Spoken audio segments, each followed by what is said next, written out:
आपको आप पिछानो, कहा और का नेक न मानो। स्वामी जी महाराज फरमाते हैं, अपने आप को पहचानने का मतलब यह है कि हमें मन और माया के दायरे से पार जाना है। हमें अपनी आत्मा पर से सूक्ष्म, स्थूल और कारण तीनों गिलाफ उतारने हैं और सतोगुण, रजोगुण, तमोगुण तीनों गुणों से पार जाना है। तब जाकर अपने आप का पता चलेगा, अपने असल की पहचान होगी।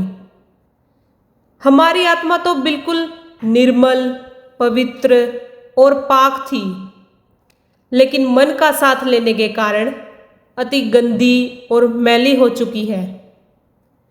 मिसाल के तौर पर बादलों में पानी कितना साफ सुथरा होता है, लेकिन जब वह बरसात बनकर जमीन पर आता है तो कितना गंदा हो जाता है।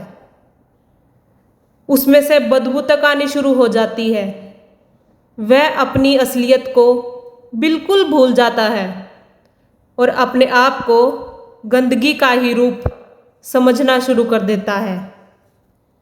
लेकिन जब उसे सूरज की तपिश मिलती है और वह भाप बनकर उस गंदगी को छोड़ता है, तब उसे अपने आप का होश आता है कि मैं कौन हूं।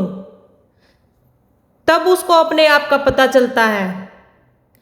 फिर वह अपने असल या मूल के बारे में सोचता है और सीधा जाकर बादलों में अपने असल में ही समा जाता है।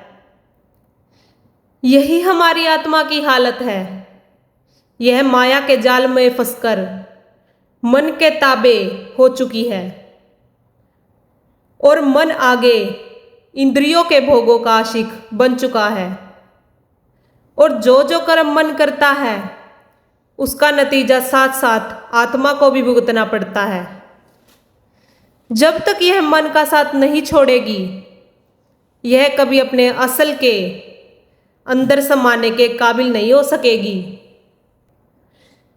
इंद्रियन के बस मन रहे, मन के बस रहे बुद्ध। कहो ध्यान कैसे लगे, ऐसा जहां विरुद्ध। महात्मा चरणदास जी फरमाते हैं, बिजली का एक बल्ब चाहे कितनी ही रोशनी वाला क्यों ना हो, अगर हम उसको चारों ओर बहुत से काले कपड़े लपेटना शुरू कर दे, तो उसकी रोशनी कम होते होते खत्म हो जाएगी।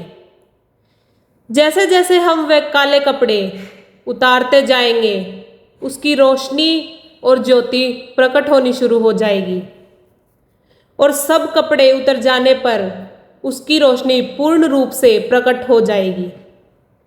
इसी प्रकार जैसे जैसे हमारी आत्मा मन का साथ छोड़ती जाएगी या मन के पर्दे उस पर से उतरते जाएंगे, वह अपने आप को पहचानने के काबिल बनती जाएगी। इसीलिए कहा है, परमात्मा को पहचानने से पहले अपने आप को पहचानना जरूरी है। हमें जो भी कोशिश करनी है, जो भी तरीका सोचना है, वह अपने मन को वश में करने का ही सोचना है। मन को वापस भ्रम या त्रिकुटी में ले जाने की कोशिश करनी है। हर एक धर्म का यही उद्देश्य है। अब सवाल पैदा हुआ कि इस मन रूपी दुश्मन को किस तरह काबू किया जाए। हम दुनिया के जीव अपनी अपनी अकल के अनुसार हजारों युक्तियों और तरीकों से मन को वश में करने की कोशिश करते हैं। जब तप करते हैं, पूजा पाठ करते हैं, ग्रंथ पोथिया, वेद शास्त्र आदि पढ़ते हैं, दान पुण्य करते हैं, कई प्रकार के हवन वगैरह भी करते हैं। यहाँ तक कि घर बार छोड़कर जंगलों पहाड़ों में छिपकर बैठ जाते हैं। ये सभी साधन सिर्फ मन को वश में करने के लिए ही करते हैं। हम हठ कर्मों के जरिए अपने ख्याल को दुनिया से अलग करने की कोशिश करते हैं, क्योंकि हमारा ख्याल आगे जाकर किसी चीज से जुड़ता नहीं। इसीलिए वह लौटकर दुनिया में ही भटकना शुरू कर देता है। दुनिया में से अपने ख्याल को जबरदस्ती निकालना ऐसे ही है जैसे एक जहरीले सांप को किसी टोकरी या पिटारी में बंद कर देना। जितनी देर वह टोकरी में अंदर बंद रहता है, हम उसके डंक और जहर से बचे रहते हैं। लेकिन जब भी उसको बाहर निकलने का मौका मिलेगा, वह जरूर डसेगा, कभी अपनी आदत से बाज नहीं आ सकता। इसलिए सांप को टोकरी में बंद कर देने से हम हमेशा के लिए उसके जहर से निश्चित नहीं हो सकते। हमें अपनी जान का खतरा लगा ही रहता है। अगर उसी सांप को पकड़कर उसकी विष की थैली ही निकाल दे तो वह विषहीन हो जाता है और हम हमेशा के लिए उसके डंक से बच जाते हैं, चाहे उसे फिर अपने गले में डालकर रखें। इसी प्रकार हम जंगलों पहाड़ों में छिपकर, ग्रंथ पोथियाँ वेद शास्त्र पढ़कर, बाल बच्चों को त्याग कर समझ लेते हैं कि हमारा मन वश में आ गया।